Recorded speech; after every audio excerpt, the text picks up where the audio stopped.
Hello, everybody. Welcome into the Big Factor here on the Big Play Sports Network. Ryan, Tyler, Jack Gorick, Nick Padone. It is a beautiful Thursday, March 13th, 2025. We are on Russell Wilson watch here at Burke Lakefront Airport at our beautiful Big Play Studios. You guys, it's not every day the Browns get to welcome in a Super Bowl winning quarterback, a franchise savior, and one Mr. Unlimited. Russell Wilson, guys. We're going to start off on our morning talking about Mr. Unlimited himself, Russell Wilson, coming to Cleveland for a visit. He hit free agency Wednesday at 4 p.m. That became official. The 36-year-old Super Bowl champion, Super Bowl MVP, potentially a Cleveland Brown. NFL free agency updates, College Football 26 cover leak, Guardians updates, and more here on the Big Factor today. Nick, Jack, happy Thursday, guys. How are we feeling today? Happy Thursday. Great day, best day of the week. I saw a big plane out there earlier, Ryan. Do you think it was or no? No, I think it was a law firm. I don't think Russell Wilson is in a law firm. Could be. He is Mr. Unlimited, as you pointed out earlier. True. Nick, what's up, bud? I'm on pretty much every cold medicine in the drawer, man. So today's episode of The Big Factor could be a fun one. Are you loopy? We're talking like Abraham Almonte, 2017 Guardians. Like you could get popped if something goes wrong. Like that many medications, or... I feel like Kodak Black in that video outside of the gas station. You have tunnel vision right now? Yeah, a little bit. All right, guys. Russell Wilson flying into Cleveland today, as I mentioned. I mean, okay. I don't hate it. People are absolutely just shitting on Mr. Unlimited, and I don't like it. Yes, he's a cornball. Yes, he wears eye black in preseason games he doesn't play. I don't care. If that's winning football, I'll wear eye black on my couch watching the Cleveland Browns, guys. We'll talk about Russell Wilson and Kirk Cousins. People act like there's such a difference. I feel like Cleveland was more open to Kirk Cousins because of some reunion with Kevin Stefanski, even though it was half a century ago. The shit I was doing half a century ago, I don't want to talk about. A lot has changed, and I'm sure for Kirk Cousins and Kevin Stefanski, a lot has changed too. What were your initial thoughts when you got the report yesterday? I think it was around like 3 p.m. maybe. 4 p.m. Russell Wilson was flying into Cleveland today. I don't know where he's at. He's in the land somewhere, I would assume already. Maybe he's already in Berea meeting with the Browns staff. But Nick, what'd you think when you saw that tweet? Dude, I did that meme from SpongeBob where Mr. Krabs like takes his eyes out of the top of his head and he wipes them on his shirt and then he puts them back onto the top of his head. I was like, oh my goodness, Mr. Unlimited, going from Deshaun Watson to Mr. Unlimited. I mean, imagine telling somebody 5 years ago the Browns would have Deshaun Watson, potentially Russell Wilson, and Joe Flacco is the only guy that brought them any success in that time span. I mean, I don't get excited about Russell Wilson. I'm sorry, guys. It's the same thing as Kirk Cousins for me. I wouldn't have got excited about Kirk Cousins. It really seems like Atlanta might not cut him. I know some people are saying maybe this is the Browns trying to call Atlanta's bluff and get them to cut Kirk Cousins. I don't know what's going on with this. I heard a rumor Friday, actually, that the Browns were interested in Russell Wilson. So I think the interest is, in fact, real. I don't think that this is a bluff. And the Browns are trying to figure out their quarterback situation in real time. There are not many great options. Russell Wilson is probably, unfortunately, one of the better options that are out there. I'll be honest with you guys. I think Russell Wilson is a direct line to getting Kevin Stefanski and Andrew Berry fired by this time next season. I think Russell Wilson is a guy that always puts up good numbers and has a great touchdown to interception ratio throughout his career, but struggles to move the ball and is going to struggle behind this offensive line. We've seen his inability to work with Jerry Jeudy. Like, Jerry Jeudy probably hates this report more than anybody. And I don't know if this would impede the Browns from drafting a quarterback at 2, would be my biggest fear. I think the Browns still need to draft a quarterback at 2. So I'm hopeful that this is not real, but it seems like it is. I want to talk about the implications that people are saying that this possibly alters the Browns' plans to take a quarterback at 2, because I think it's absolutely ludicrous. But before you get there, Jack, Mr. Unlimited to Cleveland, does that get you moving? Oh, absolutely, dude. How could it not? It's Russell Wilson. I mean, it's very clear that Andrew Berry has a newfound fetish for Super Bowl winning ring bearing backup quarterbacks. Like that's his new thing. We don't. Well, for another guy we do. It's hopefully on his way out the door soon. But no, for him, yeah, no, we are all good. But it's gonna be fun. Like Russell Wilson is at least a guy who, like we talked about Jameis last year. You had fun watching Jameis play football because Jameis would be reckless and throw the ball downfield whenever he wanted to. Like first down, might throw a bomb for a touchdown. Second down, might throw into double coverage 30 yards downfield on 2nd and 2, and he doesn't need to. It was just fun to watch. Russell Wilson's moon balls are the most fun play in sports. Like an individual, one specific guy does a certain thing in any sport, it is Russell Wilson moonballs. Jamari Thrash ripping down the sidelines to go get those things. I'm just kidding. I don't think it's going to work out. And the same with Kirk Cousins. Honestly, I'm not going to lie to you guys. I didn't watch the Atlanta Falcons for most of the season last year, so I didn't really keep up with Kirk too much. I saw on the show sheet you wrote down, Ryan, 1 touchdown to 9 interceptions last year. I don't think either of these guys really are going to make a difference. As Nick said, it's just getting fired. Brown. And here's the the thing with Mr. Unlimited, and you mentioned Jameis. Like Jameis outdueled Russell Wilson in a game where Jameis didn't score a touchdown. He actually didn't throw a touchdown. He threw an interception and he rushed for a touchdown. And Mr. Unlimited had the better quarterback rating. He threw a touchdown and not an interception, and the Browns still won that game. So Russell Wilson, to me, at this stage of his career, just isn't a winning quarterback. And I know the numbers probably are attractive on a spreadsheet, and I know they care about that sort of thing with the Browns, but I just... like none of these veteran quarterbacks move me at all, and that's why I've remained so steadfast in just drafting somebody with the 2nd overall pick. When you're talking about numbers and we're talking about Russell Wilson and Kirk Cousins, yes, Russell Wilson does have the better numbers. 16 touchdowns and 5 interceptions. He went 6-6 for Pittsburgh last year. Lost the last 5 though of the season, including the loss to Baltimore Ravens the first round of the playoffs. But he doesn't throw picks, like you said. They couldn't move the ball. 16-5 touchdown interception ratio. Russell Wilson, 51.3 QBR. That was 22nd. Kirk Cousins was 23rd with 50.4, so pretty similar there. Kirk did have more yards. He played more games, but 18 touchdowns to 16 interceptions for Kirk Cousins. Similar to Russell Wilson, the wheels fell off heavy towards the end of the season. Obviously, that led to Kirk Cousins getting benched his last 5 starts in Atlanta. He went 1-4. And in those last 5 starts, guys, 1 touchdown to 9 interceptions. Yeah, that'll get you benched quick. That's almost bad as DTR's 1-10 touchdown interception ratio. Listen, we're not picking good options here. Both are not great options, but you knew the Browns weren't going to have a good option going into free agency, okay? You knew the quarterback room was going to look different than it did last year. I still think you're going to draft a quarterback at 2. I want to transition to that point because I think it's absolutely ludicrous that Dan Orlovsky said something along the lines of, well, if the Browns get Russell Wilson, this may alter their plans. Why? Why in the world would that alter your plans? You need a veteran. You're going to get a veteran, whether it's Russell Wilson or Kirk Cousins. You still draft a guy at the most important position, which you're lacking the most, and you let him develop. I don't see why in the world this would ever change the Browns' position or plan to draft a quarterback at 2. It makes absolutely no sense to me. It would be really stupid if that was the case because I think we all know here that Kevin Stefanski is one of the best coaches in the NFL. He's a 2-time coach of the year. But in his 5 years in the NFL... People aren't going to like that you said that. Oh, sorry. Come and comment then. Say something. But when you look at Kevin Stefanski, in his 5 years as a Browns head coach, he has had 1 year of healthy quarterback play, and it was his first year here in town. The last 4 years, it's been, be it injury, suspension, whatever. He has not had a clean-cut look. I don't love the odds of Russell Wilson or Kirk Cousins really staying healthy or playing good football if they do. You have to find out about the future, right? That's the only way. Nick. It's the only way. Russell Wilson's 37. He's going to be 37, next season. So, and when are the Browns ever going to be in a position like they are right now? Hopefully never, to have, your opportunity at drafting a top echelon QB. Like, we want to make fun of the Steelers every chance that we get. And the Steelers are kind of living this out in real time where they can't draft their quarterback in the future because they're constantly just good enough where they are out of reach to draft a guy like Cam Ward or Shedeur Sanders. So I think for the Browns, like you just can't mess up this opportunity that's in front of you. You have to take the future face of the franchise this season.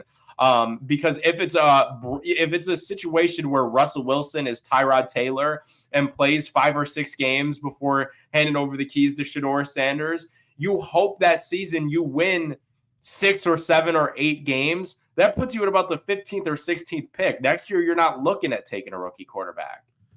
All right, well, flipping it back to Atlanta, here's the thing. Browns options very limited, unlike Mr. Unlimited himself.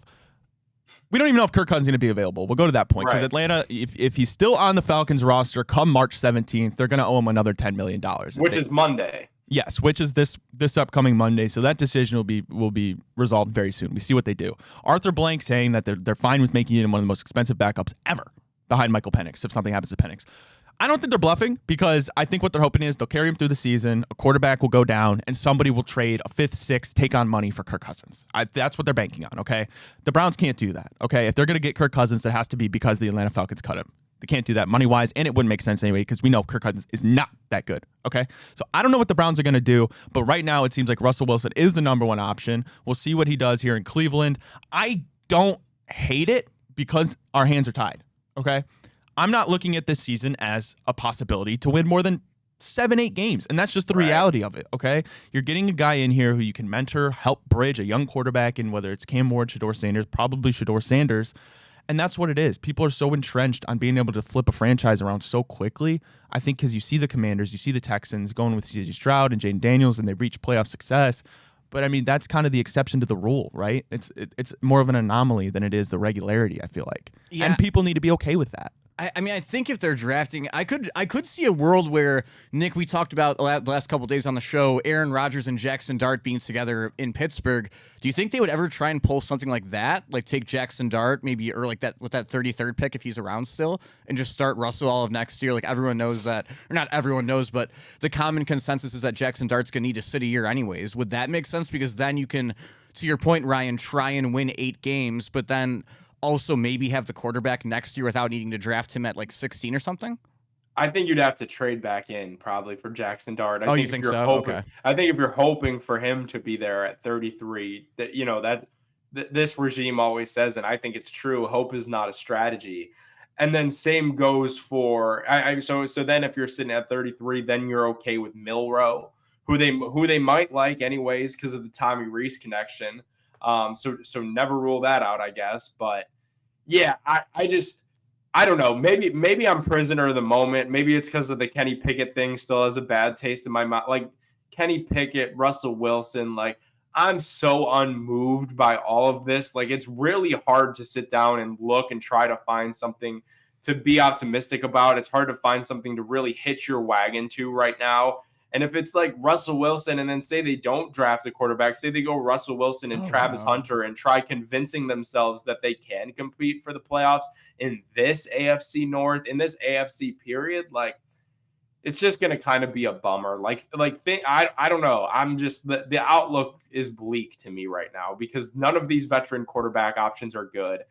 I know people want to like pound the table for Joe Flacco, and I guess I'm technically in that camp because I guess that's the one where it would be like at least we've seen that work, but I don't think he's really any good either. Like none of these options we're sitting here talking about, and it's so funny because yesterday I saw people in full-on brawls. People were in full-on flag plant mode over you're a moron if you want Kirk Cousins or you're a moron if you want Russell Wilson. Like, I'm a Russell Wilson guy or I'm a Kirk Cousins guy. I'm like, you guys are fighting over the crap heap. Like these are options that nobody else wants. Yeah, it's like debating the Whopper or the Arby's roast beef sandwich, basically. But I was going to ask you guys this because I saw this on The Athletic this morning. I read an article.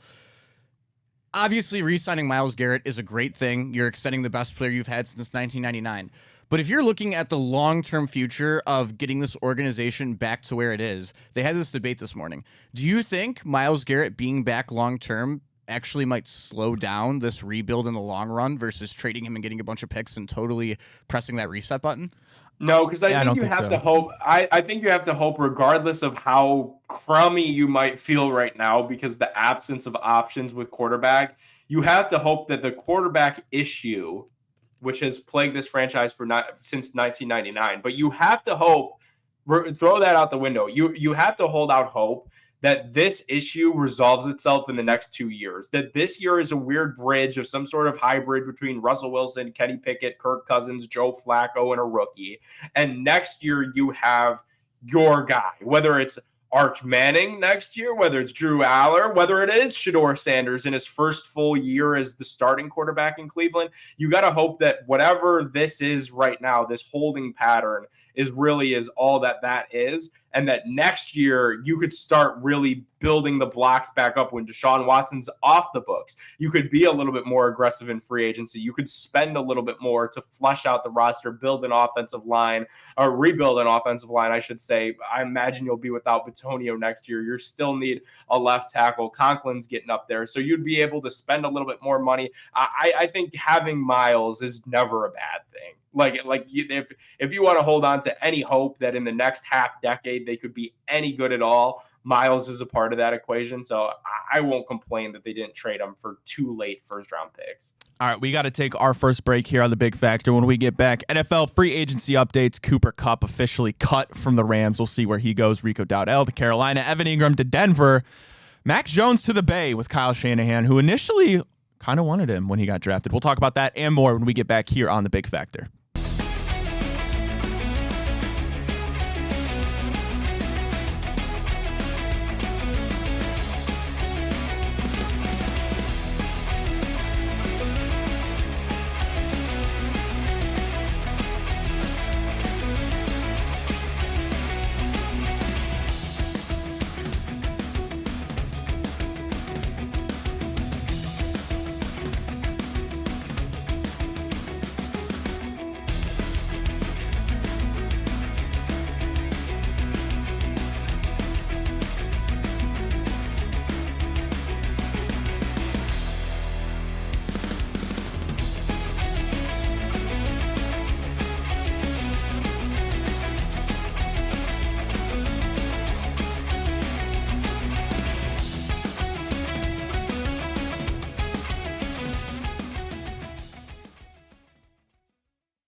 Welcome back to The Big Factor here on the Big Play Sports Network. Ryan Tyler, Jack O'Rourke, Nick Padilla. We're brought to you today and every day by our great friends at Fairway Ford Ohio. Fairway Ford is the biggest Ford truck dealership in the state of Ohio. They have the largest selection of Ford F-150s and Super Duty trucks. And guys, I promise you they won't be beat on price by any other Ford dealer. Do not let a short drive to Canfield, Ohio prevent you from saving thousands on your new truck. That's thousands on your new truck. Fairway Ford, the largest inventory of new Ford trucks, lowest pricing, and the same hometown level of service. Visit fairwayfordohio.com. That's fairwayfordohio.com. Guys, they will deliver your Crazy. Fairway Ford truck to you now. That's correct, Nick, right? They deliver. Yeah, they said the best deal for sports fans. They will beat any price. They will deliver anywhere. Fairway Ford. Go check them out. Fairwayfordohio.com. Jack, I saw that Cybertruck posted up in the Burke parking lot. That is not me. Dude, I thought you were. Yeah, I thought because in my head I knew that your schedule this week you weren't going to be in person for the Big Factor today.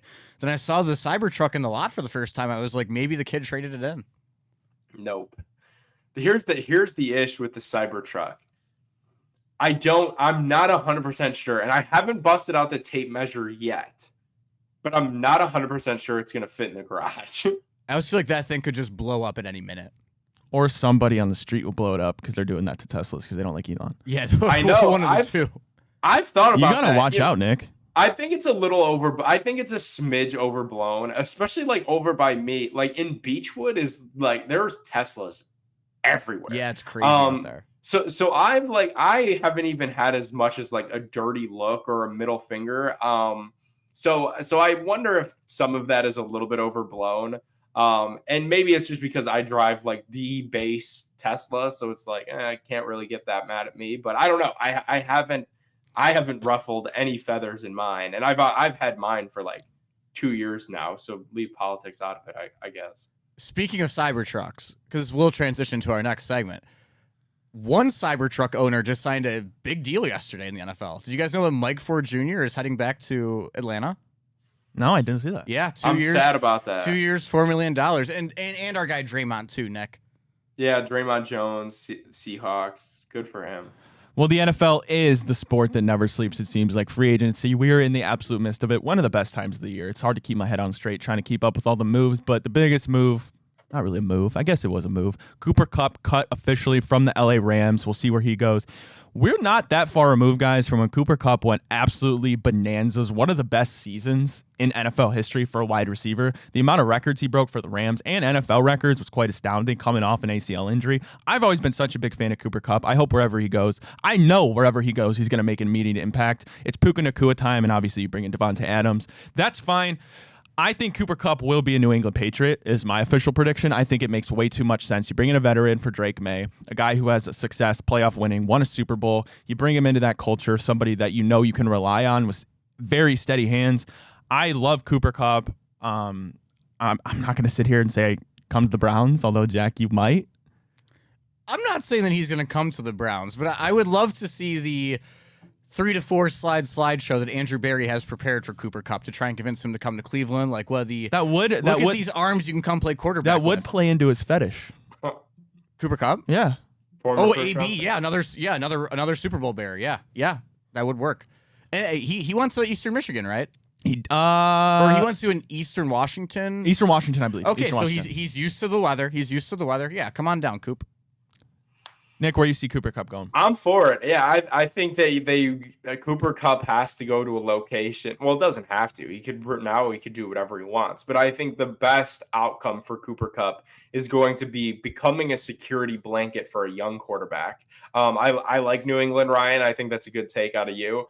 I think that'd be a lot of fun. I think, Washington has improved their receivers so much. So I don't know that it'll be them. Maybe Tennessee. Tennessee is giving you all the signs. They're building their O-line with vets, maybe add a vet receiver to that mix for Cam Ward. Anywhere with a young quarterback, I think would be a good fit for Cooper Kupp. Security blanket, catch those check downs. He's the perfect slot receiver. Be what Jarvis Landry was in Cleveland. There were a lot of people nationally when the Browns signed Jarvis Landry that was like, that was a bad signing. He went ahead and put together a couple 1,000-yard seasons just on catching, 7-yard slants from Baker Mayfield for his first 3 seasons in the league. Like you could find yourself a nice little role somewhere, make a decent amount of money just catching short passes from a young QB. So you're saying you think this could kind of play out in a way like Adam Thielen was the guy in Minnesota for the longest time. Justin Jefferson comes in the league. Like this, you think Cooper Kupp, Puka Nacua comes up. Do you think he could play a Thielen type role somewhere at the young QB? Is that what you're kind of saying? Yeah, I mean, Thielen was awesome last year for Carolina. So sure, that's a good comparison. Another dark horse I could see, and it all depends on if Jerry Jones wants to open up his opens up his pocketbook, and I don't know how much Cooper Kupp would command at this state and his age, but if he wanted, and listen, I say loosely, very loosely, okay, a chance to compete, very loosely, a chance to compete, Dallas is an option. You need somebody else to throw the ball to besides CeeDee Lamb. You re-signed Kevon Turpin, who's a special teamers. Other than that, I mean, who are you throwing to? Nobody. So I could see that. Other moves, Darius Slay, by the way, washed. Goes to Pittsburgh. They shore up the secondary. I don't know if I want to say that. Guys, he's washed. I don't like that move. DeMarcus Lawrence to Seattle.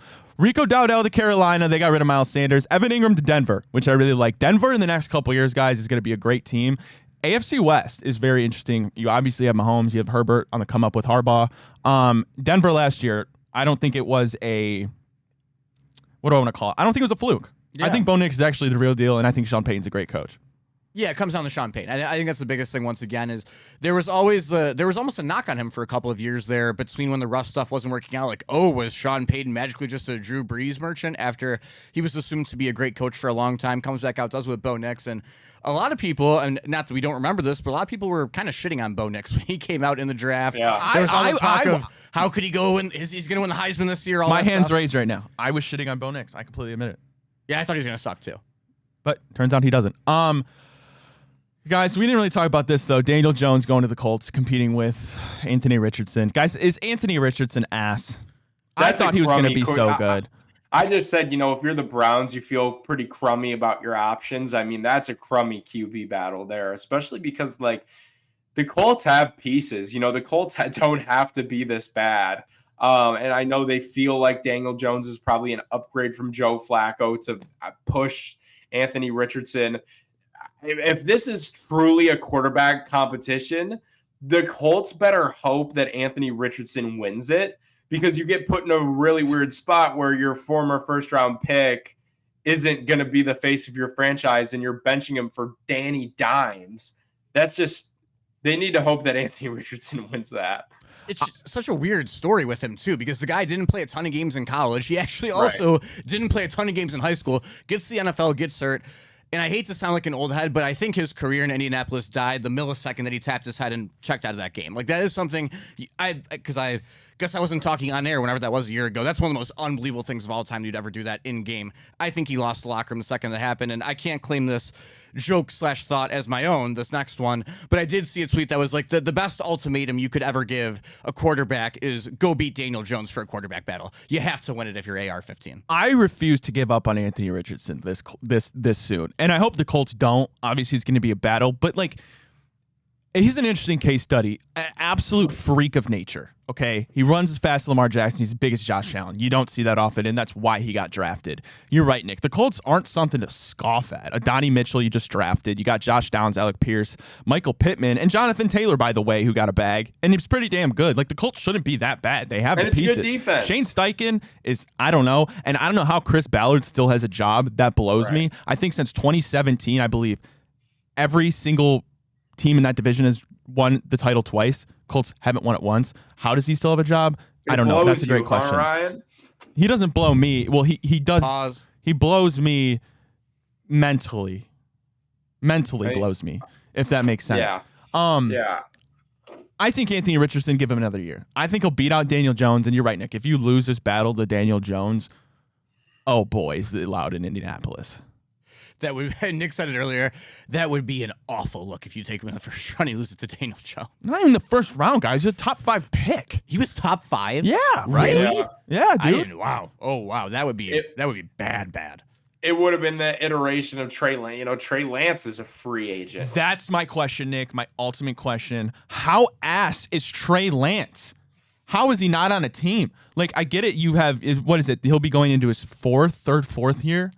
I get it. Why gotta be 4 now? I get it. Like, he got injured his rookie year. He couldn't see much, and then he had Brock Purdy, so that's why he got rid of him. But like, how is nobody calling him?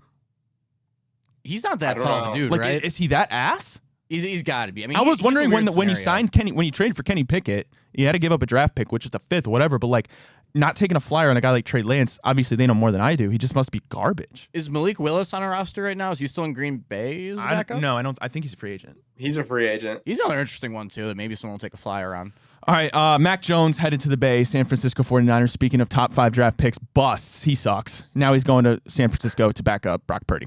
It's a Pro Bowl quarterback you're talking about right there, Mac Jones. Yeah. People forget, but Pepperidge Farms remembers.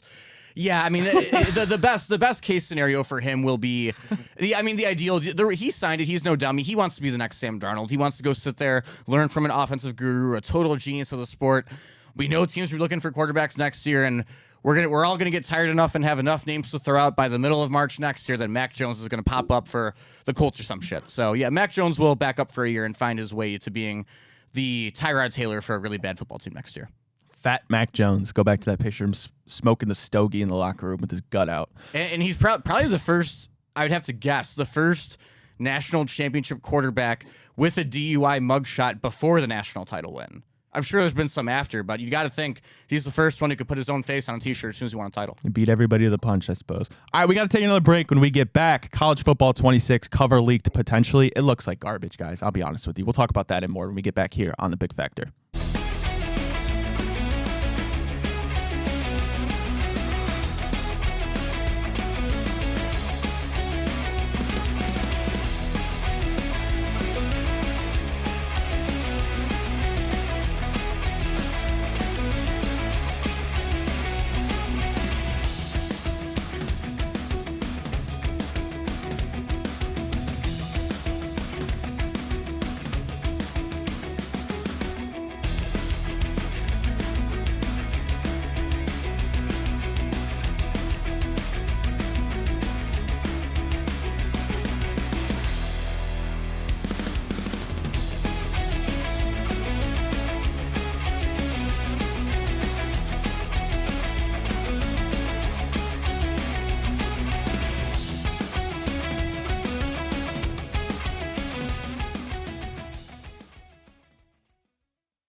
Hey everybody, welcome back to the Big Factor here on the Big Play Sports Network. Ryan Tyler, Jack O'Rourke, Nick Padone. We're flipping over to video games. NCAA college football 26 potentially had their cover leaked.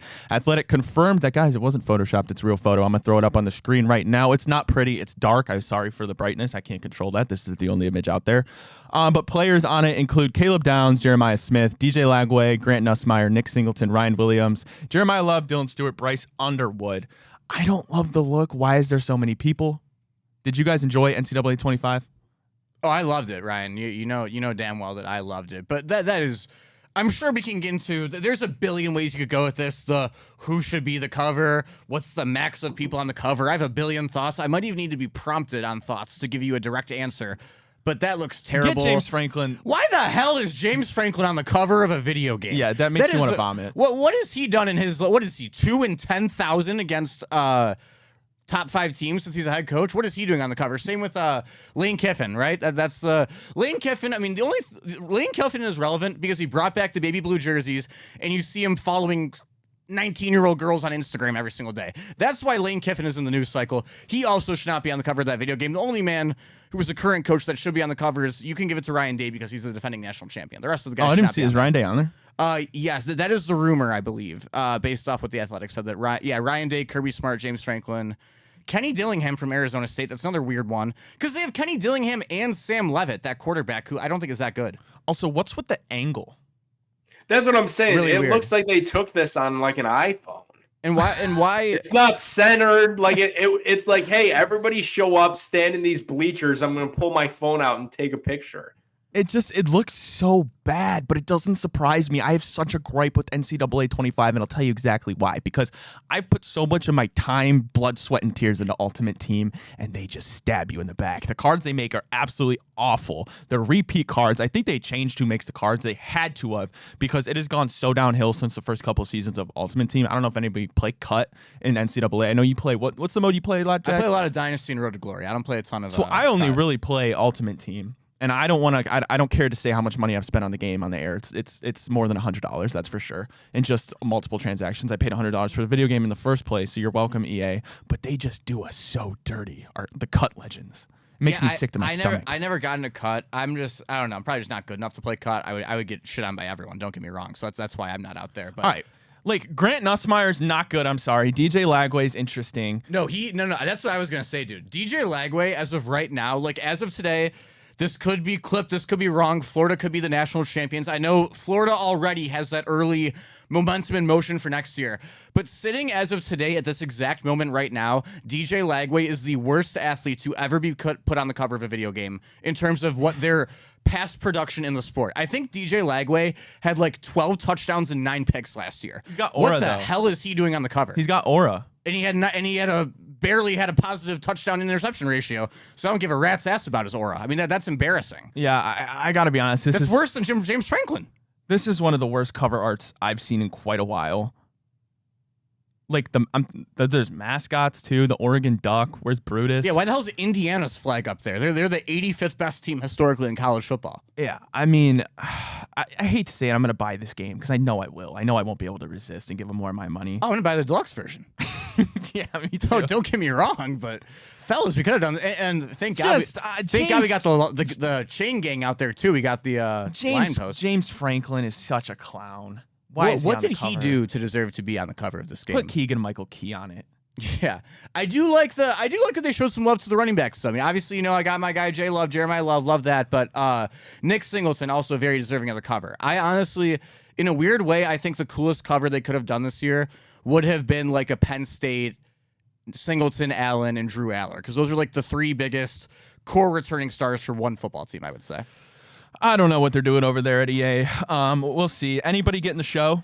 That comes out soon, doesn't it? It comes out. I actually pre-ordered it last night. It comes out at midnight tonight. So, oh wow, if I'm a little tired, I know what you'll be doing. If I'm a little tired on the show tomorrow, the reason is in fact the show 25. All right, we got to take another break. Final break when we get back. Guardians updates. I guess they don't like our prospects. No breakout candidates. We'll talk about that when we wrap things up here on a Thursday edition of the Big Factor.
Guys, we are so close to baseball. The Tokyo series, I believe, is what, this week? 18th, right? I believe the 18th. Dodgers and Cubs, if I'm not mistaken.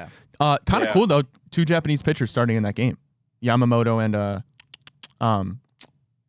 Shota, right? No. For the Cubs, is it a manga? Yeah, Shota. Yeah. Oh, I thought you said. Sorry, I was just saying his first name. Yeah. yeah. That's my bad. I only know him on a last name basis. I'm not friends with him like you. Guardians, they make lists. The Athletics, Keith Law did not give the Guardians a single breakout candidate in his latest article talking about league-wide breakouts. And Tim Britton had a list of 16 contract extensions that make sense for both the ball clubs and said parties. 0 Guardians make that list, but we'll start with the breakout candidates. Jack, not one made Keith Law's list. Isn't that crazy, guys? And I'm not a Keith Law person in the first place. I think Keith Law is a very polarizing figure in the baseball experts analysis community. I've never been a Keith Law guy. That's mostly because I think he always rates our prospects too low. Or maybe I just rate our prospects too high because I'm a hometowner. But yeah, man, you'd have to think. I mean, Gavin Williams, everyone and their mother is talking about him in baseball right now. How is that guy not on the breakout candidate list? I mean, the longest strides at the plate in baseball, which means his fastball is becoming the fastest in the league. He's been incredible so far this spring. He was a high pedigree guy, first round pick. He's 6'5", and the dude's a hoss. How is he not on your list? And I mean, he is. He's a big ass dude. I mean, he's a hoss. He's that kind of an ace. So I don't know. I really don't like that he wasn't on there, and I don't know. I weirdly, I don't know if on a league wide list he would be deserving of this honor. But I'm gonna say it here first on the big factor. I think a Brian Rocchio breakout year is in order. Hey, if it's anything like the postseason, I'm all for it, man. He was a dog in the postseason. They're most guys. Once a day, baby. Once a day. Once a show. Death taxes.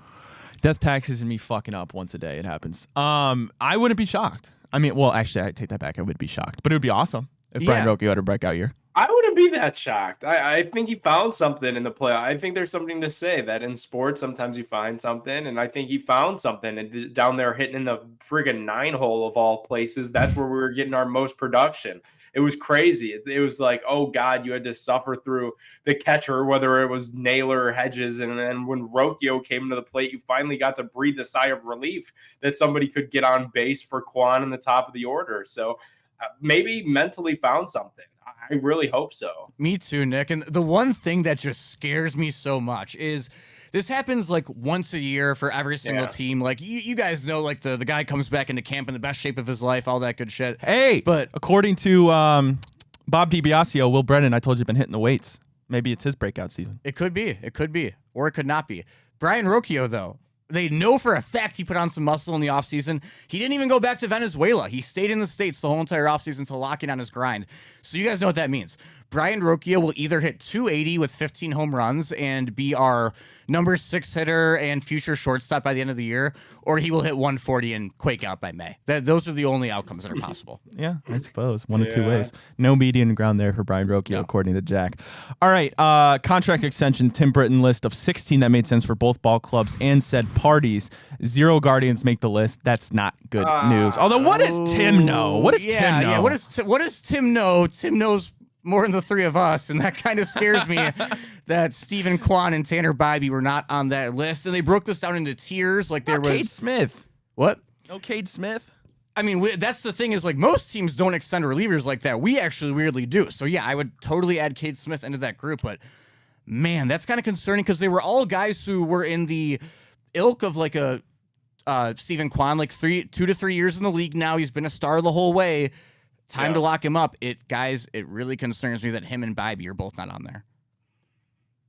Yeah, I mean, what are you gonna do? It's the Guardians. It's how they've done this for decades. Try at least get one of them. You know, I would if they don't extend. I mean, if they extend one of these two by opening day, I think this offseason goes from like a B- to like a B+, maybe even A-. So I and they love doing it right before opening day. They have to get one done though, right? They have to get one done. I would like to think so, Jack, but nothing surprises me with the Guardians. It'll change opening day vibes either way. I think my excitement level, I'm probably going to go hang out with the Thirsty Parrot before the game on opening day. It's a yearly tradition of mine. The how I'm talking to the buddies, like, oh, like, what are we thinking? 82 wins, 89 wins, 75 wins. An opening day extension of Stephen Kwan will change that number probably by 10 wins. I hope so. That'd be incredible. I think they're plus like 180 to win the AL Central right now. on some sports books. I think they have the third best odds behind the Twins and Royals. Okay. And the win total is 82.5. 82.5. 82.5. Yeah. I think that's a tiny bit low for them, but I heard a great point over the weekend. I don't know the legalities if I can say who it's from or not, so I'm not going to. But this division, it was one of the best things I've heard to describe the AL Central basically any year. But you should bet on one team on opening day. Wait for them to or a month into the year. Don't bet on opening day. Wait till like May 10th or something. Whoever's in first, get your money down them or second, whatever. Wait for that fall off. You do it again at the All-Star break, and then fuck it, take the Guardians around August 1st. That's how you decide how to bet on the AL Central this year. All right, we got to head out of here. It is time, all the time we have here on The Big Factor. Thanks to Fairway Forward. Thanks to Garage Beer. We'll be back tomorrow, same Thanks place, to you, same Ryan, for setting time. up all the graphics and Dude, that's my job. I got it. Gab Gotti tomorrow. stuff. In person. In or the rumors? studio for the first time. We'll be sitting here today at Burke on Russell Wilson plane watch. I don't know if he's flying in here. I don't know if he's flying in Hopkins, but we'll give you the update if we see. I think he came into Cleveland last night. So Oh, did he? Yeah, he's leaving tonight. So, okay. Well, maybe we won't be on Russell Wilson watch. Anyways, we got to head out here. Same Sierra people, watch. same time tomorrow. Everybody have a wonderful rest of your Thursday. We'll catch you.